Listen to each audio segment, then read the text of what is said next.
우리 사랑하는 믿음의 형제 자매 여러분, 한 주간도 주님의 은혜와 사랑 가운데 잘 지내셨습니까? 한 주간 열심히 또 생활하고 또 주 안에서 잘 삶으로 인해서 우리가 또 이 시대에 주 안에서 평안한 가운데 잘 지낼 수 있으리라 생각이 들어집니다. 아무쪼록 이 코로나 바이러스로 인해서 전 세계가 두려움과 어려움 가운데 처해 있는 상황에서 우리가 어떻게 믿음의 삶을 잘 준비하며 살아갈지를 우리가 함께 좀 생각해보는 그런 시간 되면 좋겠습니다. 이 시대에 우리가 잘 준비하면서 잘 살아가는 삶이 어떤 삶이겠습니까? 이 코로나 바이러스로 인해서 많은 사람들이 위기를 느끼고 그래서 많은 물건들, 생필품들을 사재기를 준비하는 그러한 삶을 사는 것이 가장 잘 사는 것인가? 아니면 인터넷이나 또 유튜브를 통해서 모든 정보들이 지금은 얼마나 많이 시시각각으로 또 카톡을 통해서 알려올 수 있지 않습니까? 그것을 듣고 많은 정보를 알고 깨닫고 그렇게 하는 것이 이 시대를 위해서 잘 준비하고 잘 살아가는 방법인가 하는 여러 가지 생각들을 해보게 됩니다. 여러분들은 어떻게 생각하십니까? 지금 이 특별히 마지막 시대라고 많이 얘기를 하고 있는데 이 시대를 잘 준비하고 진정으로 잘 살아가는 법이 무엇일까 하는 것을 어제 말씀을 좀 드렸습니다. 어떻게 하는 게 잘 준비하는 것인가?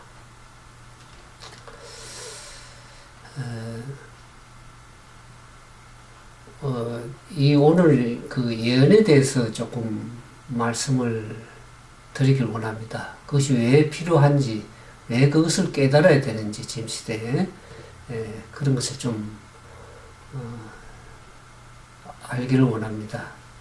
그 말씀을 듣기 전에 찬양을 하나 듣고 말씀을 듣도록 하겠습니다.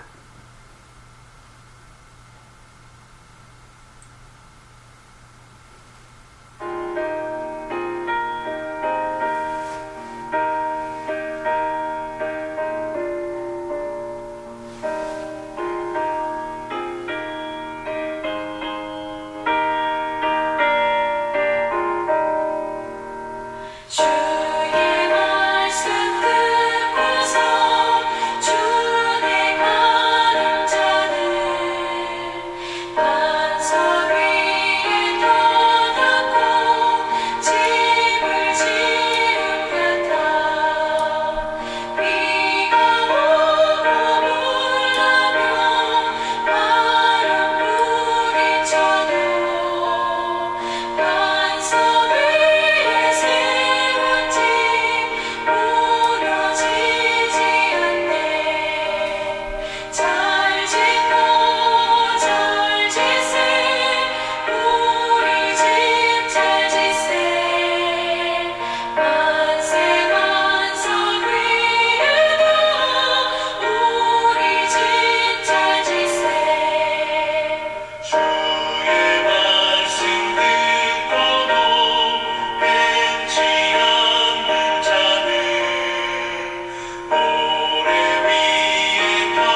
우리가 예언의 말씀을 보면 그 국가들에 대한 예언적인 그 시간표들 잘 이렇게 얘기하는 것을 봅니다. 우리가 다니엘서 2장에도 보는 것처럼 모든 나라의 국가에 대한 얘기들을 다 하고 있는 것은 아닙니다.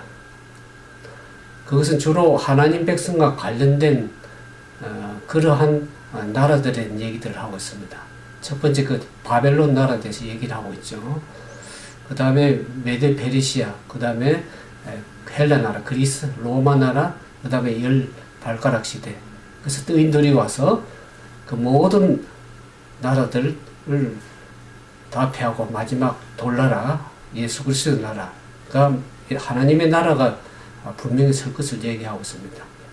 우리가 세상 나라에 대해서 살고 있지만 그 세상 나라가 영원토록 그렇게 세상 나라 모든 것을 다 해줄 것이라고 그렇게 기대하는 것은 큰 잘못된 생각입니다.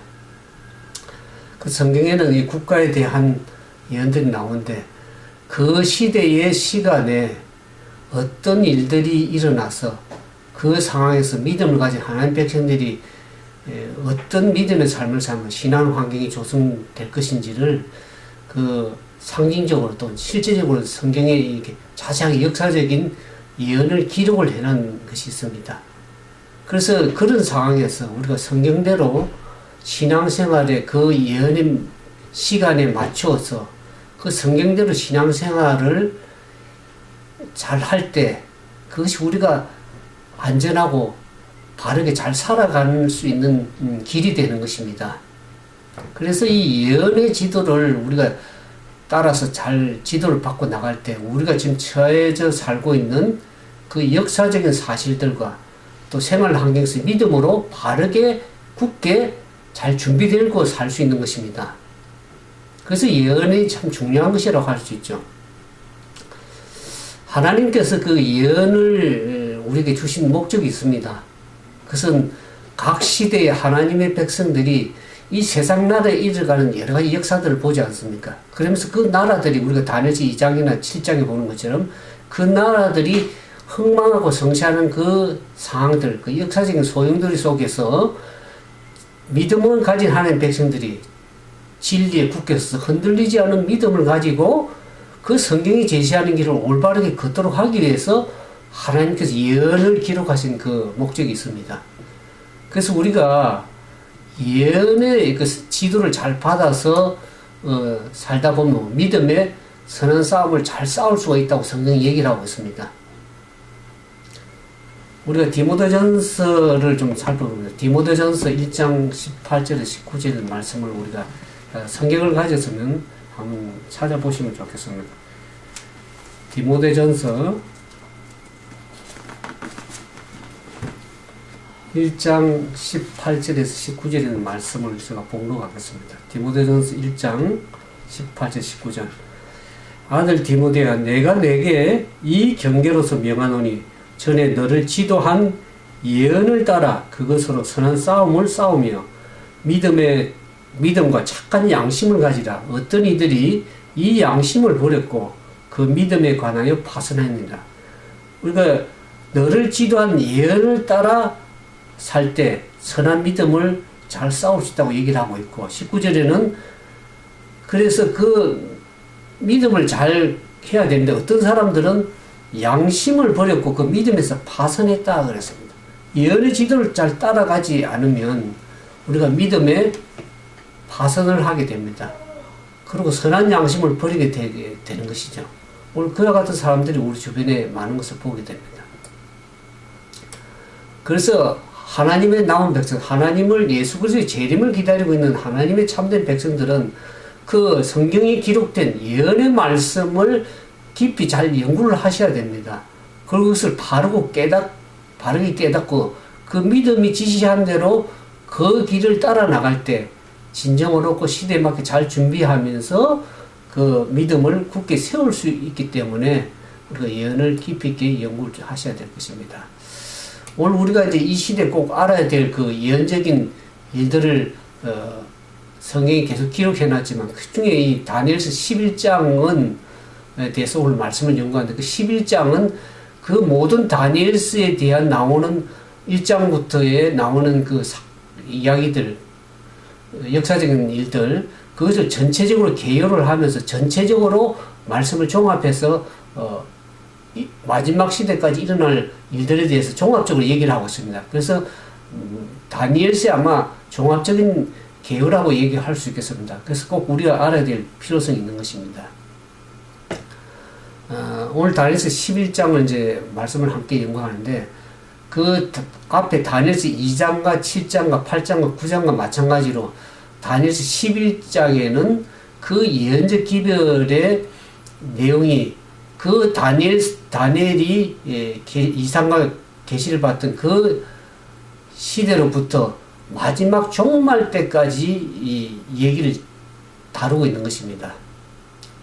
그리고 이 다니엘 11장은 그 세속적 권력이 계속 등장하는 모습을 봅니다. 우리 다니엘서 2장에 보는 것처럼 하나님의 백성을 핍박하는 세력, 하나님을 대적하는 세력들이 바벨론 나라, 메드 페르시아, 그리스, 헬라, 로마 나라, 그 다음에 이제 이 법왕 로마까지 시작해서, 그래서 마지막 시대 때 이 작은 불이 어떻게 하는 백성을 핍박하고 그 종말을 어떻게 이뤄갈 것인지를 이제 얘기를 하고 있습니다. 그래서 이 시대적 사건에서 이것은 사실 선악간의 영적 대쟁투라고 할 수 있습니다. 오늘 우리는 모든 일어나는 일들이 나 개인에게 해당되는 것보다도 전 세계적으로 일어나는 이 사건을 보면서 그 시대의 한 개인으로서 그 역사적 사건 속에서 살아가고 있는 것입니다. 그러니까 선악간의 대쟁투에서 우리가 함께 그 속에 살아가고 있는 것인데, 그 시대에 이 하나님을 대적하는 세력이 있습니다. 사단은 항상 지상에 자기의 이끌어가는 그 배도하는 세력들을 가지고 있습니다. 사단은. 그래서 영적 간의 이 선악간 대쟁투에서 그 세속적인 나라의 권력을 가지고 하나님 백성들을 핍박하고 나오는데, 그 등장하는 나라들이 하나님의 백성들을 압제를 하고 있습니다. 그 다음에 다니엘 11장에는 그 예언의 윤곽들을 이렇게 다니엘서 2장, 7장, 8장, 9장, 11장에 이르러서 그 예언의 윤곽들이 항상 해피엔드, 결말이 해피엔드로 결말을 이루는 것을 보게 됩니다. 우리가 다니엘서 2장에 보면, 종합에서 보면, 거기에 바벨론 나라, 메디페스 쭉 이제 검은 동, 철나라, 마지막 발가락, 열나라 나오는데, 그 세운 그 신상을 떠인 돌, 사람에게 세우지 않은 떠인 돌이 날라와서 그 신상을 부수고 태산을 이루어서 그 하나님 나라가 설 것을 얘기를 하고 있죠. 그 마지막 한 나라 돌의 해피엔드를 얘기를 하고 있죠.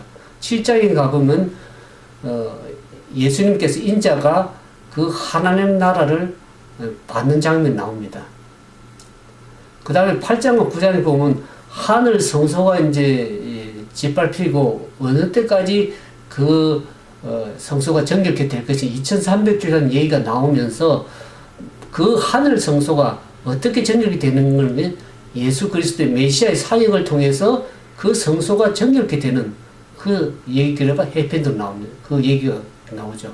그 다음에 오늘 우리가 이제 궁극적으로 이 종합에서 보는 다니엘서 11장에 보면 그 궁극적인 결말이 악이 어떻게 종말되면서 하나님 나라, 영원한 나라가 설 것인지를 이제 암시하고 있습니다.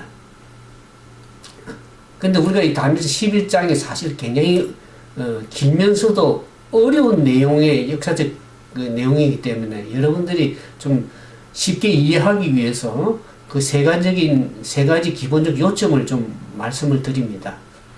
그 다니엘서 10장 첫 번째 우리가 좀 알고 들어가면 쉽게 이해할 수 있는 것, 첫 번째가 그 페르시아 왕들로부터 시작해서 이 북방왕과 남방왕 얘기가 나옵니다. 이 북방왕이 하나님의 성산을 공격할 때 일어나는 그들의 운명과 종말의 시간에 대해서 얘기를 잘 하고 있습니다. 그러면서 이제 쭉 그 다니엘서 11장에 보면 북방왕과 이 남방왕 사이에 이루어지는 전쟁에 대한 얘기도 쭉 나옵니다. 그것이 하나님 백성에게 어떤 영향을 미칠 것인지를 잘 얘기를 하고 있습니다. 그 다음에 세 번째로는 이 북방왕이 영원하고 거룩한 산을 말미암아서 어떻게 종말을 맞이하는지를, 그래서 하나님 나라가 어떻게 서면서 하나님을 대적하고 하나님을 핍박하는 세력이 어떻게 종말을 맞이할 것인지를 행복한 결말로서 잘 이렇게 11장 결말을 짓고 있습니다. 그래서 우리가 성경에 보면 성경에 이 이사야 46장 10절에 보면 우리가 찾아보면 이사야 46장 10절 46장 이사야 46장 10절에 보면 내가 종말을 처음부터 고하며 아직 이루지 아니한 일을 옛적부터 보이고 이르기를 나의 묘락이 설 것이고 내가 나의 모든 기뻐하는 것을 이루리라. 하나님께서는 성경에서 종말을 처음부터 고하시는 분이라고 계시를 하고 있습니다. 이 말씀을 우리가 깊이 생각해 보면 역사가 하나님께서 예언했기 때문에 그렇게 된다고 말하는 것보다는 역사가 어떻게 흘러갈 것을 처음부터 보시기 때문에 예언한 것이라는 것을 이해하는 것이 올바른 것입니다. 만일 하나님께서 예언하셨기 때문에 그대로 된다고 주장하면 예정론을 주장하는 사람들이 말이 옳다고 할 수 있겠지만 성경에는 두 가지 예언의 두 줄기가 있습니다. 하나는 예수 그리스도 안에서 이루어지는 구원의 역사입니다. 이것은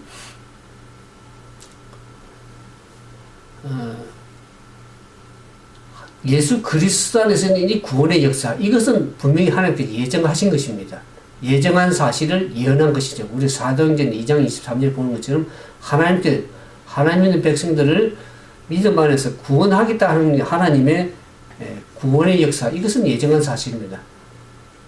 그러나 세상 제국의 역사들은 하나님께 예정하신 것이라기보다는 종말을 처음부터 보시기 때문에 예언하신 것입니다.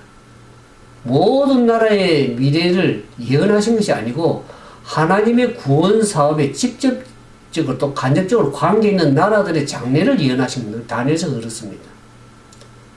왜 그렇게 예언을 하셨는가 하는 그 이유는 하나님의 백성들이 처할 역사적 사실을 미리 알게 하셔서 그 역사적인 시점에서 믿음으로 굳게 서도록 하시는 하나님의 사랑의 배려라고 할 수 있습니다. 하나님의 사랑입니다.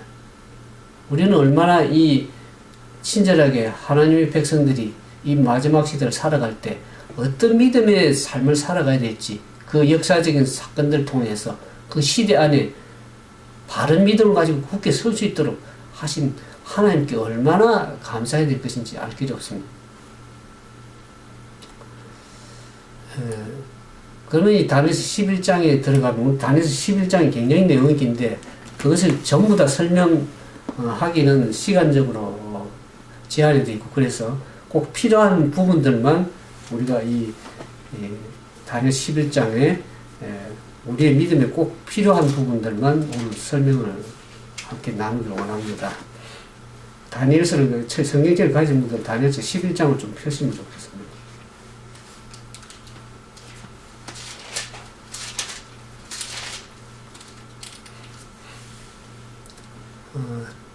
다니엘서 11장 1절부터 4절의 말씀을 먼저 보도록 하겠습니다.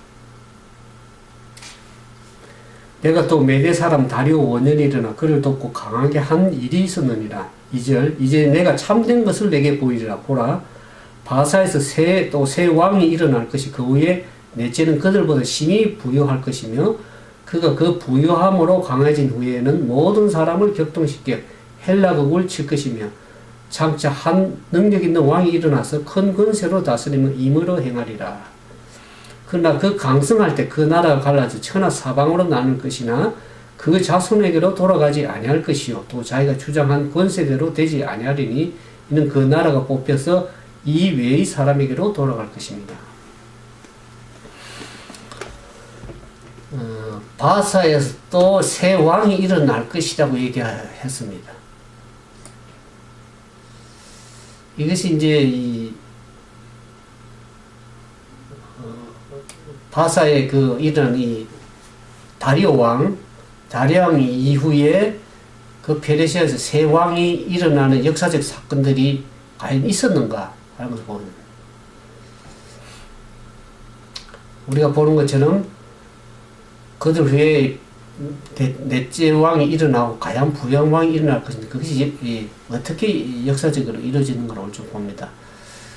그 고레스 왕이 이제 이 바벨론 나라를 침공해가지고 그 강대한 바벨론 나라가 금나라가 멸망을 고하게 되죠. 그래서 나중에 고레스 왕이 이 페르시아를 다스린 고레스 왕 이후에 세 왕이 이 페르시아를 다스리게 됩니다. 그에 그 세 왕이 일어날 것이라고 얘기를 했죠. 거기에 보면 역사적으로 기원전 530년부터 522년 캄비세스, 그 다음에 스메리디스라는 이 기원전 522년에 그리고 다리우스 1세가 이 세 왕이 일어나게 됩니다. 그러면서 그 중에 또 네 번째는 가장 부유하고 강한 왕이 일어날 것이 얘기를 하죠. 그것이 크세르인데 이게 에스에 나오는 아하수에르 왕에 대한 얘기입니다. 그는 매우 부유하고 예언에 언급한 대로 그것이 군대를 조직해가지고 헬라 나라를 침공할 때 그리스 나라를 침공을 했습니다. 역사적으로 다 일어나는 예언적인 사건인데 성경의 예언이 너무나 이 역사적인 일어난 일들을 미리 예언적으로 잘 얘기를 했습니다. 그것이 지금 우리는 이제 역사적 일어난 일들 성취된 것을 보고 이제 우리가 예언을 알 수가 있는 것이죠.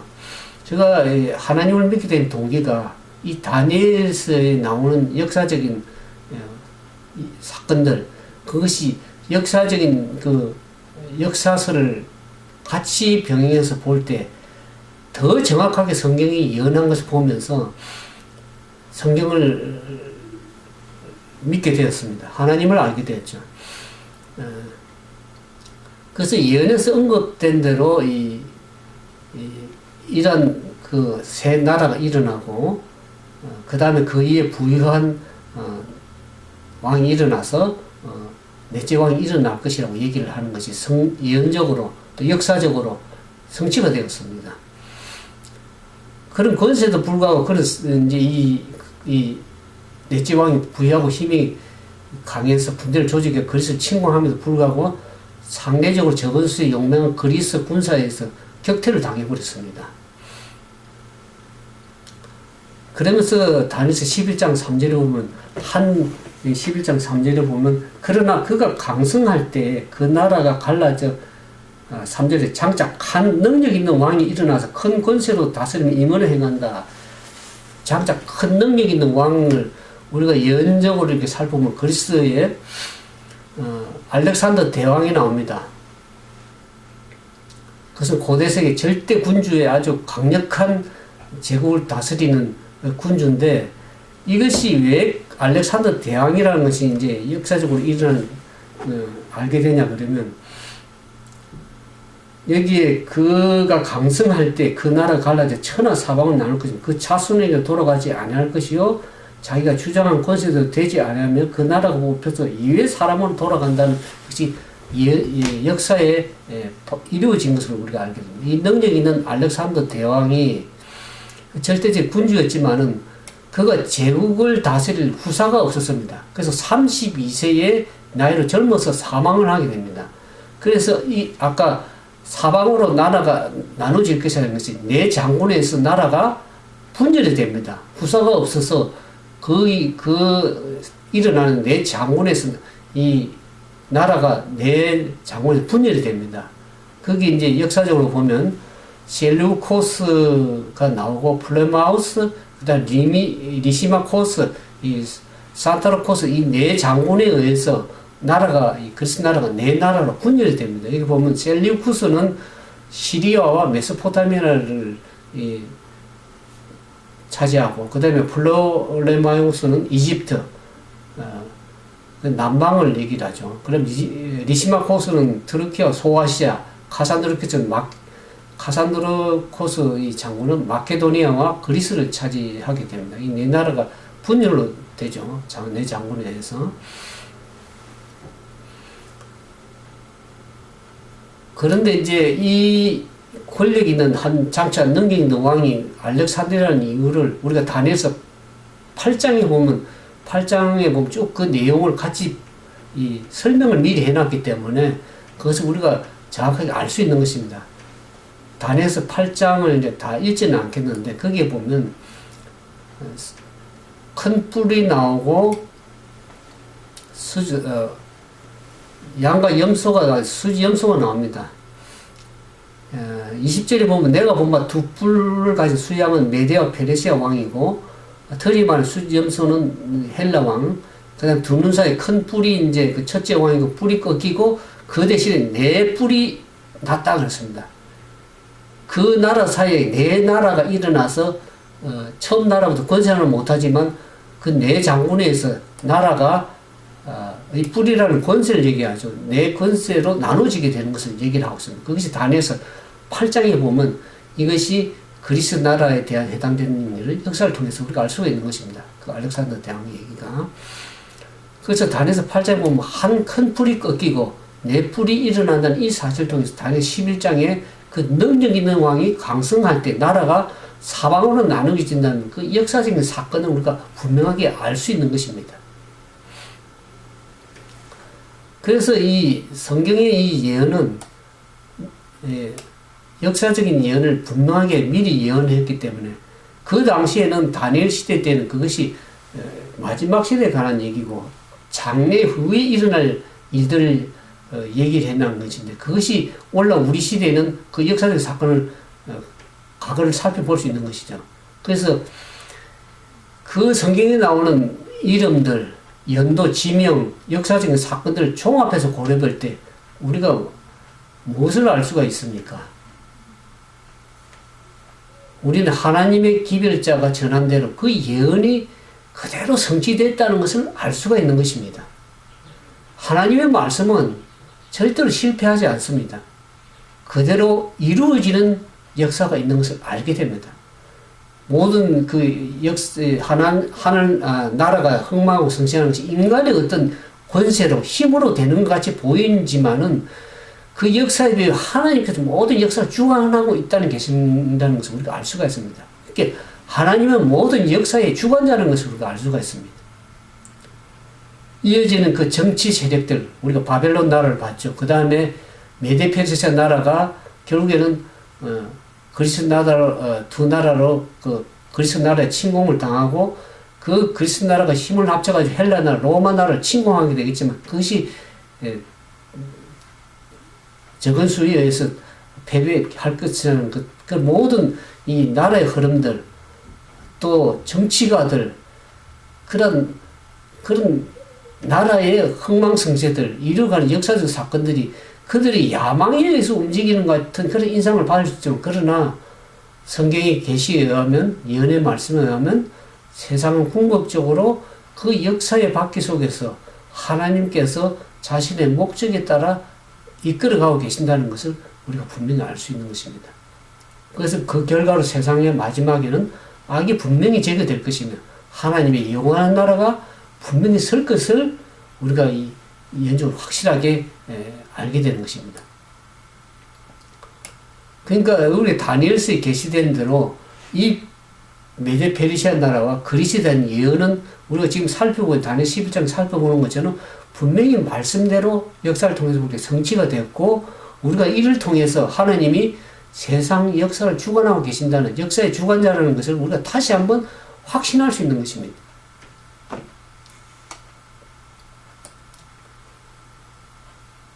그 다음에 이제 이 다니엘서 11장 6절에 보면 제가 계속 다니엘서 11장 6절 몇 해 후에 그들이 서로 맹약하리니 곧 남방왕의 딸이 북방왕에게 나와서 화친하리라. 그러나 이 공주의 힘이 세하고 그 왕은 서지도 못하며 권세가 없을 뿐 아니라 이 공주가 그를 데리고 온 자와 그를 낳은 자와 그때 도와준 자가 다 버림을 당하리라. 이 말씀이 역사에 그대로 성취가 되었습니다.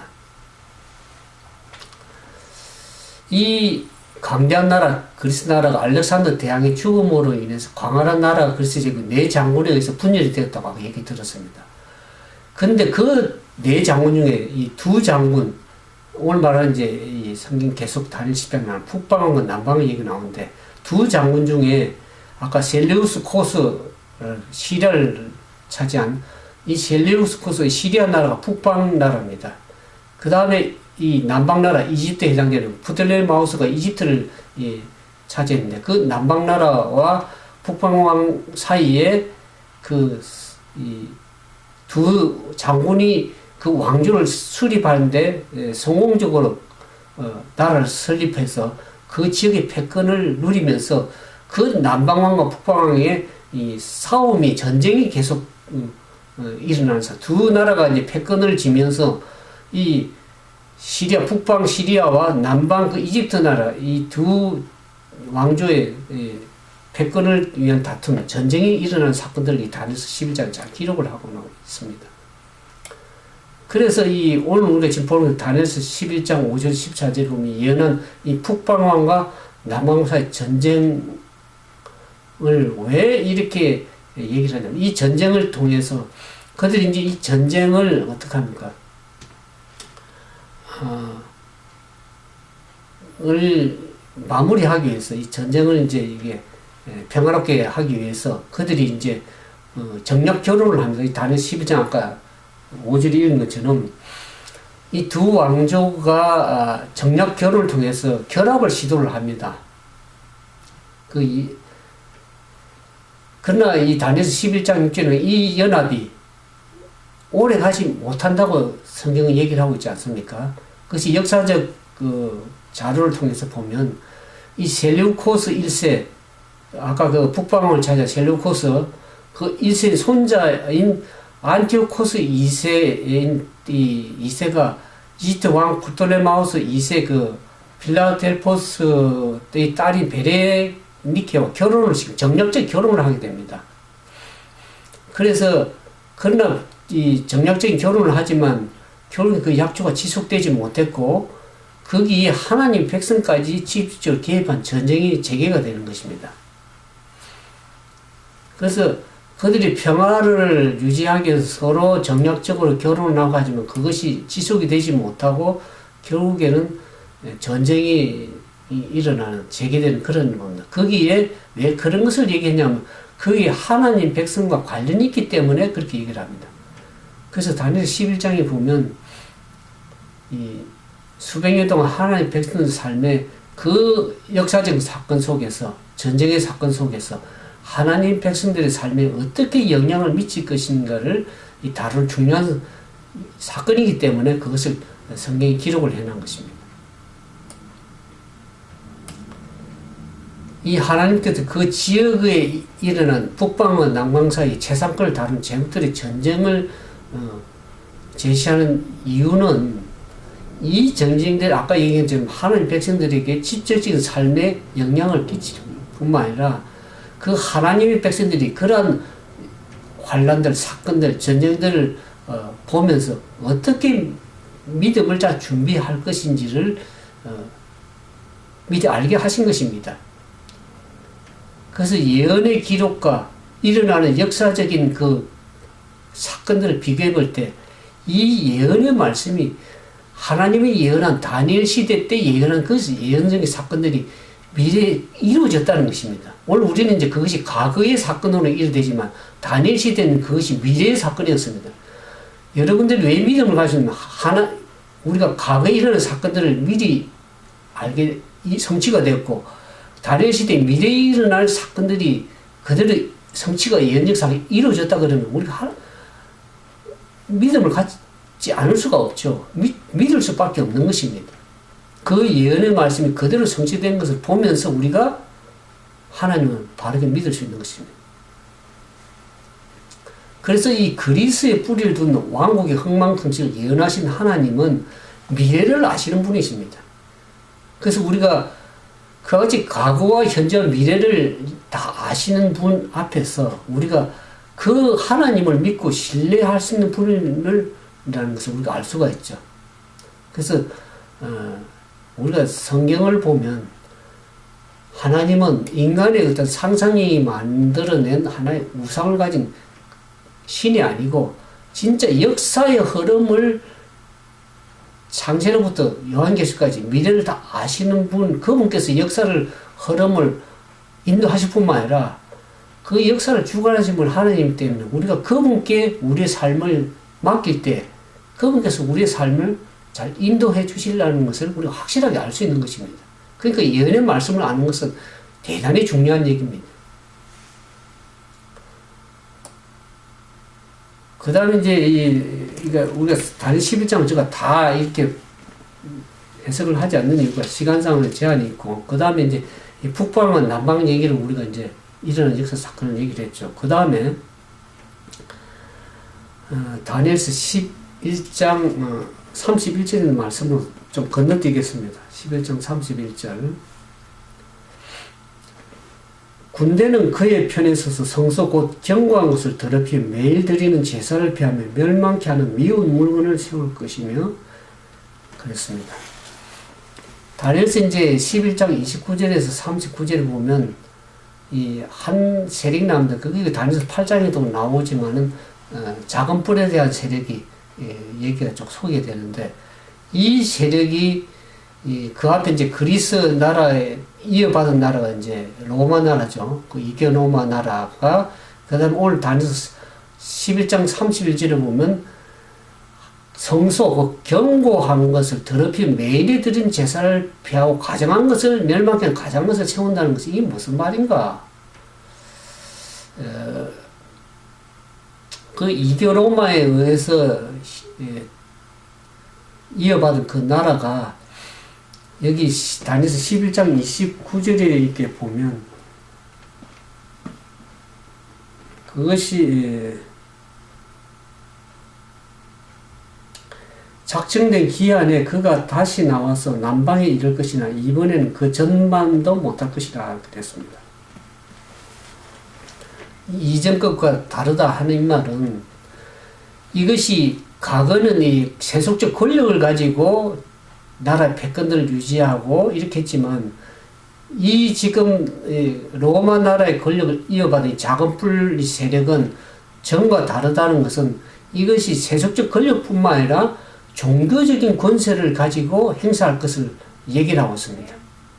그것이 하나님과 그분의 백성을 향해서 공격하는 얘기 나오죠. 여기 다니엘서 11장 3절 보는 것처럼 그것은 성소, 경관, 하나님의 거룩한 경관 성소를 더럽히고 매일에 드리는 제사를 예배를 폐하고 멸망하게 하는 가정한 것을 세울 것이라는 하나님 백성을 겨냥해서 공격하는 얘기가 나옵니다.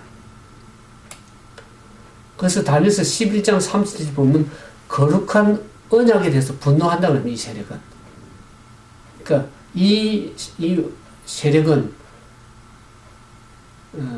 아까 11장 29절 얘기한처럼 성소 곧 견고한 것을 더럽히면 매일에 드린 제사를 피한다 그랬습니다.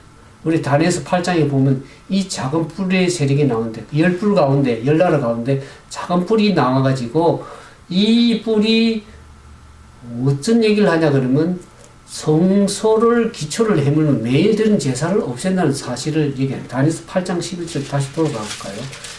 이것이 역사가 미리 얘기는 당시 8장에도 얘기를 8장 11절에 보면 9절부터 있죠. 그 중에 한 뿔에서 또 작은 뿔 하나가 나서 남편과 동편과 영원한 땅을 향하여 심히 커지더니 그것이 하늘 군대에 미칠 만큼 커져서 그 군대가 그 별 중에 몇 땅을 떨어뜨려 그것을 짓밟고 11절 또 스스로 높아져서 군대의 주제를 대적하며 그의 매일 드리는 제사를 제하여 버리고 성소를 헐었다 그랬습니다.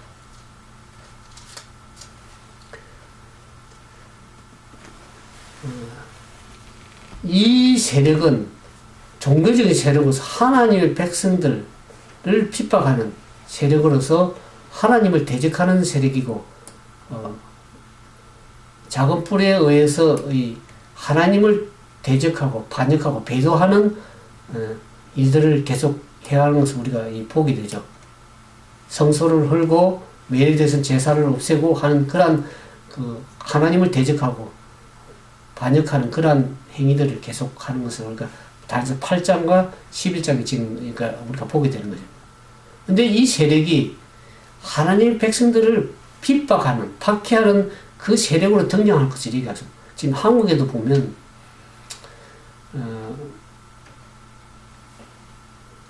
제가 요즘 일어나는 사건들이 꼭 한국에서도 이미 전체적으로 좀 보여준다 생각이 듭니다. 그 국가 정부의 세력이 이제 물론 이 코로나 바이러스로 인해서 예배를 올라보니까 국무총리가 그랬죠. 정 총리가 예배도 중지하고 보름간 중지하고 그다음 뭡니까? 어떤 행사적 종교적 행사뿐만 아니라 체육 행사 모두 하지만 그 사건에 저는 한국이 그런 좌파적인 세력들이 왜 신앙하는 사람들을 분명히 핍박할 것이고 할 것인데 그 얘기를 왜 감추고 이때까지 안 하는가 하는 것에 초점을 제가 계속 보아왔습니다. 근데 그 세력들이 이 세력들이 결국에는 하나님 있는 백성들에 향해서 핍박하는 세력을 성경에도 이제 한국은 뭐 게시를 안 해놨지만은 그 세력들이 결국에는 하나님 백성들을 핍박하는 세력으로 이어진다는 것을 보게 됩니다. 그래서 이 대통령이 얘기를 하죠. 박원순 서울시장과 이재명 경기도지사가 그런 종교적인 예배를 중지하고 하는 것을 지지한다. 왜 그런 얘기를 안 하는 걸 제가 주목하는데 그것을 다 공개를 하는 것입니다, 이제는. 그래서 성경의 예언에 보면 이 지상 세력을 가진 이 세력들은 이 선악과에 대적돼서 하나님 백성들을 핍박하고 박해하는 세력을 등장하게 되는 것입니다. 그 성경에 보면 다니엘 11장 3절에도 보면 어떻게 이게 나오냐면 한번 읽어보면 나옵니다. 그게 다니엘 11장 35절에 백성 중에 지혜로운 자가 많은 사람을 가르칠 것이나 그들이 칼날과 불꽃과 사로잡힘과 약탈을 당하여 여러 날 동안 재패하리라. 핍박을 당한 것을 얘기를 했죠.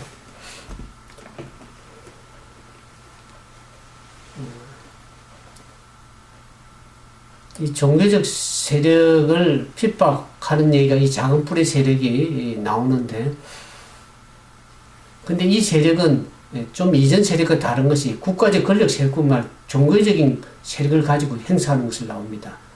다니엘 11장 30절 왕이 스스로 높여져서 모든 신보다 크다며 비상한 말로 신을 대적한다 나왔습니다. 그래서 우리 다니엘 아까 8장에 보는 것처럼 작은 뿔 세력이 역시 하나님을 대적해서 큰 말을 한다고 나옵니다. 다니엘 11장 36절에 보면 스스로 높여서 모든 신들보다 크다 하며 비상한 말로 신들을 대적한다 그 말 나옵니다. 데살로니가 후서 2장 4절에 보면 그 세력에 대해서 잘 얘기를 하고 있습니다. 다니엘서 후서 2장 4절을 보겠습니다. 다니엘서 후서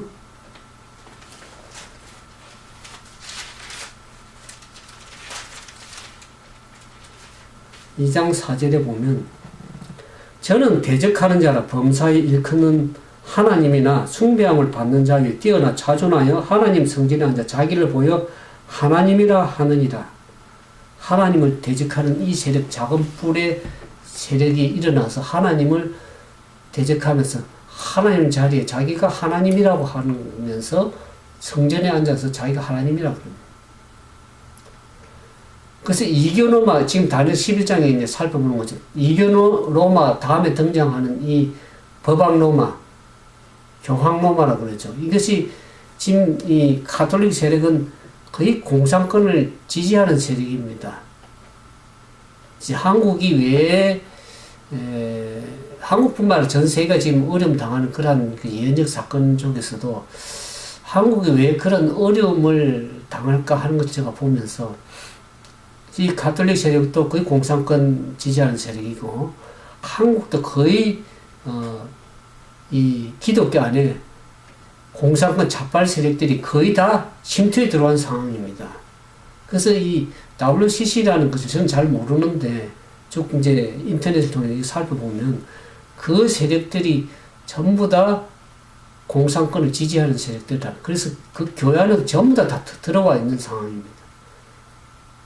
큰 교회 목회자들로 시작해서 교회들 모든 사람들이 이제 거기에 다 연루가 돼가지고 바른 소리들을 못하는 것입니다. 그걸 보면 참 시대적으로 거의 정치가 되어가고 있다.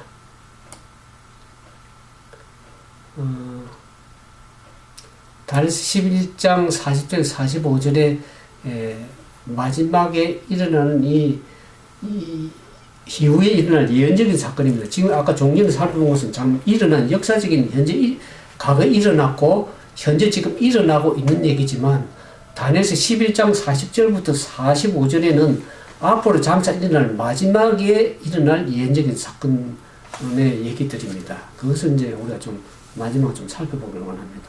다니엘서 11장 왜 이 시대가 마지막 때라고 얘기를 하는가?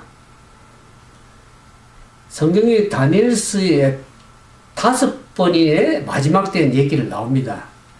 그걸 좀 찾아보고 다니엘서 8장에도 그 얘기를 했고 다니엘서 8장 17절에 보면 인자야 깨달아라. 이것은 정한 때 끝에 관한 것이다. 마지막 때에 관한 것이라고 얘기를 하고 있습니다.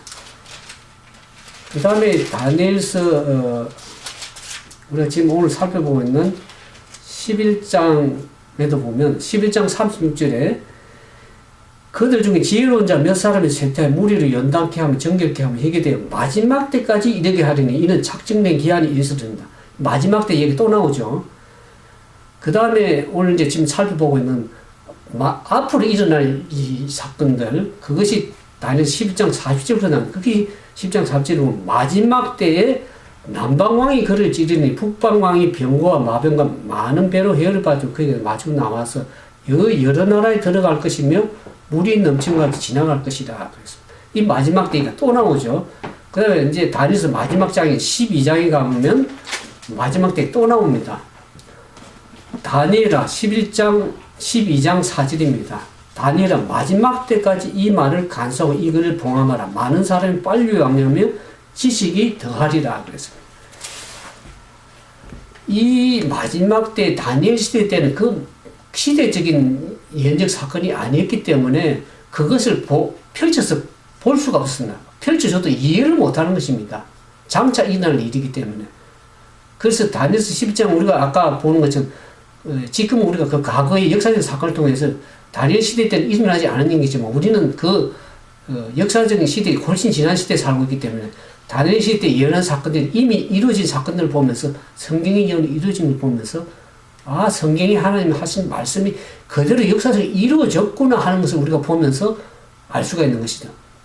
그게 다니엘 시대 때는 그 미래적인 사건이지만 우리는 지금 과거적인 사건이 이루어진 것을 보면서 앞으로 일어날 미래적인 예언 사건도 우리가 믿을 수 있는 것입니다.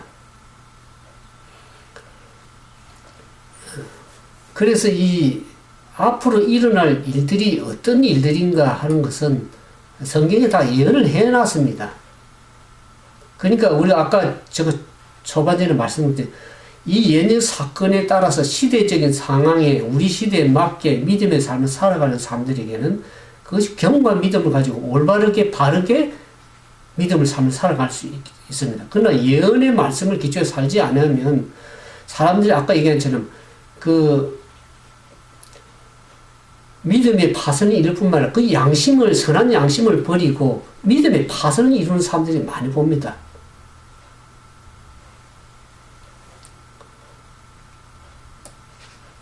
그래서 여기 아까 여기 다니엘서 40장 11장 40절부터 북방과 남방 얘기가 나오는데 제가 그 다 읽지는 않겠습니다. 11장 40절 그러나 동북에서 오는 소문이 이르러 그를 병문케 하므로 그가 분노하여 나가서 많은 무리를 다 도륙하며 짓물고자 할 것이요 45절 그가 장막 궁전을 바다와 영화로운 산 사이에 베풀 것이나 그의 끝이 이르리니 도울 자가 없으리라. 마지막 종말적인 이 악의 세력도 결국에는 종말을 고할 것을 얘기를 하고 있습니다. 근데 이제 그것이 영화로운 땅으로 들어가는 이 북방의 얘기 나오면서 여러 나라를 패망케 하겠지만 결국에는 동북에 오는 소식으로 범인하다가 결국에는 종말을 고하게 될 것이라고 지금 다니엘서 4장부터 45절 마지막 얘기를 하고 있죠. 이것이 이제 우리 이 예언적인 사건인데 이 마지막 때라는 것은 아까 다니엘서에 5번 나온다고 얘기를 했습니다. 그러니까 그 시대적 상황으로부터 지금 시대의 상황까지 정말 마지막 때라는 것이 얘기를 하고 있는 거죠. 예언적 사건들을. 그래서 이 북방왕이라는 것이 아까 얘기했지만 각이 일어날 때는 북방왕은 그 셀리우쿠스 왕조가 얘기를 했고, 그 다음에 그 이후에 일어나는 이 이교로마 나라, 그 다음에 교황로마 나라, 그 작은 불의 세력, 그것을 그 역사적으로 각기 가르치는 것을 아까 다니엘서 11장 얘기를 했습니다. 근데 그것이 또 후에 북방왕 얘기 계속 나오는 것은 그것이 하나의 어떤 지리적인 위치, 어떤 나라보다는 마지막 시대 때는 하나님을 따르는 백성들의 영적 원수, 하나님을 대적하는 세력이라는 것을 이 북방왕을 위해서 얘기를 하는 것을 알게 됩니다. 가게는 그 북방왕이 왕조를 얘기했지만 마지막 시대 때는 그 세력이 어떻게 합니까? 하나님을 대적하는 세력이요, 하나님을 흉내내는 거짓 존재라는 것을 우리가 주목할 필요가 있습니다. 그래서 이 성경에는 항상 이 북쪽과 관련이 있다는 것은 하나님과 관련이 있는 얘기를 합니다. 그 다음에 이 남방왕은, 아까는 남방왕, 이집트의 플로레이마우스 왕조, 그래서 남방왕과 북방왕이 전쟁을 계속 행했다고 얘기합니다. 아까 얘기했죠. 페르시아 나라가 네 나라로 나눠진다 그랬죠. 그래서 그 두 나라가 왕조를 세우면서 북방왕과 남방왕의 싸움을 아까 얘기를 들었습니다. 그래서 이 북방왕과 남방왕 싸움에서 이 북방왕은 아까 하나님 대적하는 세력이라고 했고, 그럼 마지막 때 이 남방왕은 어떤 나라를 지칭하는가? 그 예언이 펼쳐지고 있는 동안에 이 남방왕의 신학적 중요성을 띠게 되었습니다. 그렇게 어떤 학자들은 이것을 무신론과 연관을 짓겠습니다. 그래서 이집트에 대해서 해석을 하면서 이것은 무신론이라고 얘기를 하고 있습니다. 그래서 이 북방왕과 남방왕을 과거의 역사적인 어떤 지명, 나라 얘기하는 것보다도 영적으로 우리가 앞으로 일어나는 사건들을 보면서 그것이 어떤 세력인지를 우리가 이제 다니엘에서 쭉 설명을 해놨습니다. 이 종교적 권세를 가지고 한 백성들을 핍박하는 세력으로 나오는 이 북방왕이 왕의 세력, 그 다음에 이 남방왕은 결국에는 하나님을 믿지 않는 무신론적인 세력 얘기를 하고 있습니다. 그래서 그것이 보면 영화로운 땅을 다니엘서 11장 40절에 보면 영원한 땅에 들어갈 것이라고 했습니다. 많은 나라를 패망케 할 것이나 오직 에돔과 모압과 암몬 자손 종기한 자들 그 손에서 벗어나리라 그랬습니다. 영원한 땅에 들어간다. 이 말은 무슨 말인가? 영화롭고 거룩한 산에서 구약시대에 보면 지리적으로 이스라엘 백성의 수도고 심장인 예루살렘, 시온을 가르쳤죠. 십자가 이후에 예수님 돌아간 십자가 사건 이후에 보면 하나님 백성 더 이상 그것은 어느 나라의 어떤 민족과 지역적 의미라기보다는 이 거룩한 상은 온 세상에 지금 펼쳐져 있는 나라에 살고 있는 하나님의 백성들에 대한 상징적인 명칭으로 봐야 됩니다. 거룩한 산에 들어가는 하나님 백성들 전 나라를 권세를 쥐고 통치하는 세력이 어떤 세력인지 여러분들이 이해하시면 좋겠습니다. 그 작은 불의 세력이 사람들을 핍박하고 온 나라를 자기가 하나님이라고 칭하면서 자칭 하나님 칭하면서 하나님의 대적하는 세력을 저 그리스도 나타난 세력이 어떤 세력인지 여러분들이 알게 될 것입니다. 그래서 이 남방왕과 북방왕의 싸움에서 아까 이제 이 남방왕이 무신론이라고 얘기했는데 그러면 왜 그것이 무신론이라는 것을 알 수가 있냐 그러면 남방왕이 북방왕을 공격한다는 얘기가 나옵니다. 다니엘 11장에. 이 남방왕이 이 종교적 세력을 공격할 때 이 프랑스 혁명이 이 프랑스 혁명을 통해서 종교를 제거하고 교황권을 박멸하려고 시도를 했습니다. 프랑스 혁명에 통해서. 그래서 이 작은 불의 세력, 교황권을 몰락시키게 하려고 했지만 그것이 결국 몰락되는 것이 보였지만 교황권 세력이 몰락이 되지 않았습니다. 완전히 종교를 무신론을 세력 가지고 종교를 제거하고 교황권을 박멸하고 실패했습니다. 근데 그 북방왕이 남방왕을 공격해서 여기서 무찌른다는 얘기가 다니엘서 1장에 보면 쭉 나오죠.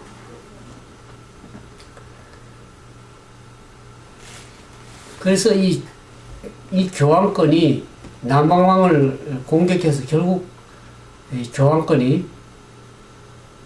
교황권을 앞세운 종교와 그 동맹한 세력들이 마침내 무신론 세력을 정복하고 이 연합 세력을 구축하게 되는 모습을 우리가 보게 됩니다.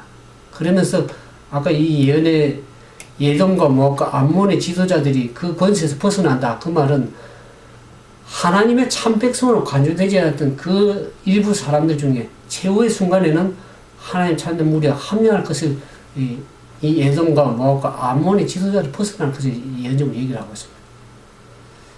근데 이제 우리가 분명히 알아야 될 것은 이 북방왕이 하나님 대적하는 적그리 세력이 거룩한 산을 공격할 태세를 갖추고 여기 45절 그가 장막 공전을 바다와 영화로운 거룩한 산 사이에 베풀 것이나 그 끝이 이르리니 도와줄 자가 없다 그랬습니다. 결국 그 종말을 고하게 될 것을 얘기합니다. 이 악의 세력이 결국에는 멸망하고 하나님 나라가 수립될 것을 다니엘서 11장 종말적 얘기를 하고 있습니다. 그러니까 하나님을 대적하는 세력은 마침내 망하고 그 존재가 영원히 상실될 것을 우리가 확인할 수 있는 것입니다. 그러나 이 세력이 예수님께서 재림할 때까지 세상의 그 권세를 행사하고 하나님의 남은 백성들을 결국에 핍박하고 어려움을 가져다 줄 것을 우리가 알게 됩니다. 오늘 이 모든 예언의 말씀을 깨닫게 되는 하나님의 백성들은 결국에 이 역사적 일어나는 일들이 일어나서 앞으로 많은 환난과 핍박과 어려움이 일어날 것을 우리가 알게 되겠지만 그러나 담대하게 그 예언의 말씀을 알게 되면 그 믿음을 굳게 세우고 그 믿음을 담대하게 지켜나갈 수 있는 것입니다. 왜냐하면 과거에 일어난 예언적 사건들이 현재 일어나고 있고 앞으로 장차 일어날 것을 잠깐 우리가 미리 알 수 있는 것입니다. 믿을 수 있는 것입니다. 그래서 우리가 하나님의 예언을 기록한 목적을 아까 얘기 드렸지만 예언을 기록하신 그 시대에 그 시대적 상황에 맞게 믿음을 알고 예언의 지도를 따라가다 보면 그것을 우리가 믿음을 잘 준비하는 길이고 그래서 하나님 그 시대에 맞게 믿음을 잘 지켜나갈 수 있도록 그것을 준비하도록 그렇게 하나님 베푸신 사랑이라는 것을 말씀을 드렸습니다. 그래서 우리가 이 예언의 말씀을 다니엘 시대 때는 봉함한 생각했지만 마지막 시대 때 우리 다니엘서 11장 좀 읽고 마치도록 하겠습니다. 다니엘 11장 그것이 마지막 때 펼쳐지는 책입니다. 그것이 봉함하는 책이 아니고 인봉하는 책이 아니고 그것이 마지막 때 펼쳐지는 책이라는 거죠. 언제 펼쳐지는가?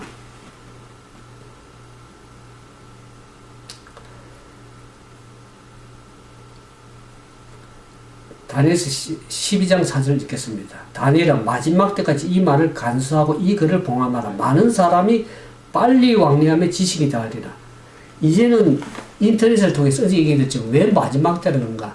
과거에는 이런 역사적 사건이 성취되는 것을 보면서 이후에 알게 됐지만 지금은 어떻습니까? 인터넷을 통해서 모든 역사적 사건이 다 이제 다 알게 되는 것입니다. 지식이 빛의 속도로 인터넷이 빛의 속도로 모든 게 다 전파가 되는 시대가 됩니다.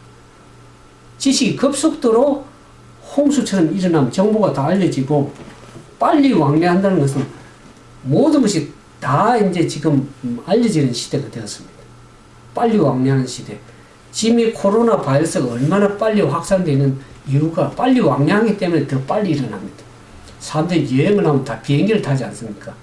그러니까 그것이 이 확산이 이 나라에서 저 나라로 비행기를 타면 하루만에 왔다 갔다 하기 때문에 그 병이 급속도로 빨리 퍼져버리는 것입니다. 사람들이 빨리 왕래하니까. 지식도 왕래도 빠를 뿐만 아니라 모든 것이 빨리 왕래하면 지식이 더해지는 이 시대에 이 다니엘이 예언이 인봉된 것이 펼쳐지는 시대가 되어버렸습니다. 그러니까 우리가 지금은 왜 이런 코로나 바이러스로 인해서 이렇게 급속도로 확산이 되는 것도 하나의 예언적인 사건 가운데, 징조 가운데 하나에 들어가는 것입니다. 급속도의 왕래하고 빨리 왕래되기 때문에 병도 빨리 확산되고 펴지고, 그래서 지식과 아울러서 이 예언의 말씀도 마지막 빨리 왕래되어서 펴져서 하나님 백성들이 이 예언의 말씀하고 준비되도록 하게 하신 하나님의 거룩한 사랑의 뜻이 있습니다.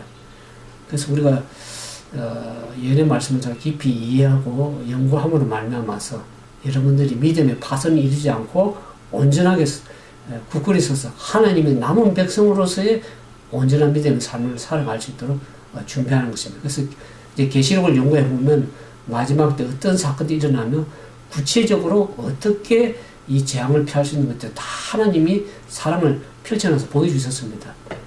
그래서 우리가 좀 더 깊이 앞으로 연구하면서 믿음을 굳게 세우는 하나님 참된 남은 백성 다 되기를 주님의 이름으로 축원드립니다. 함께 기도하고 마치겠습니다.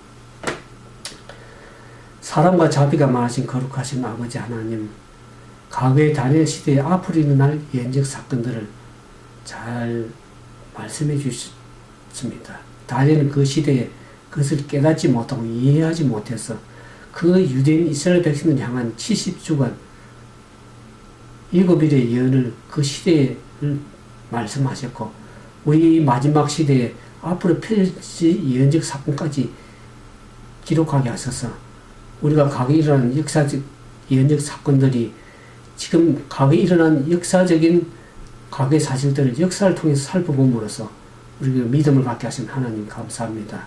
그래서 마지막 시대에 우리가 어떠한 일이 일어나면 어떻게 예언적 사건을 통해서 우리가 믿음을 준비해야 될지 우리에게 말씀해 주신 하나님의 은혜와 그분의 거룩한 사랑에 의해서 감사를 드립니다.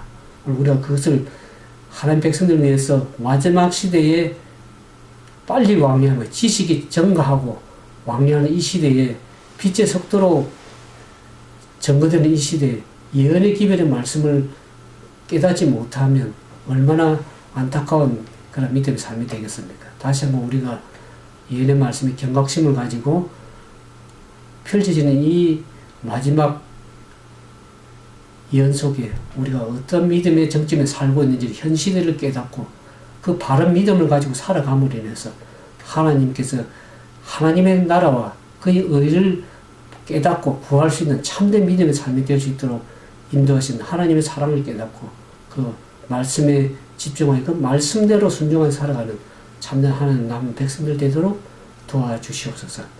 하나님의 다함이 없는 은혜와 예수 그리스도의 무한하신 사랑과 성령님의 감동 감화심이 오늘 예언의 말씀을 함께 듣고 깨닫는 주님의 사랑을 백성들 삶 속에 이제부터 영원토록 함께 하셔서 그 삶을 주관하시고 그 역사 속에서 환난과 믿음 가운데서도 믿음을 굳게 세워나가는 참된 하나님의 남은 백성들 되도록 인도해 주시옵기만을 우리를 죄 가운데 구원하신 예수 그리스도의 이름으로 간절히 기도드리옵나이다. 이제 마지막 찬양을 좀 들으시면서 개인적으로 좀 기도를 하시면 좋겠습니다.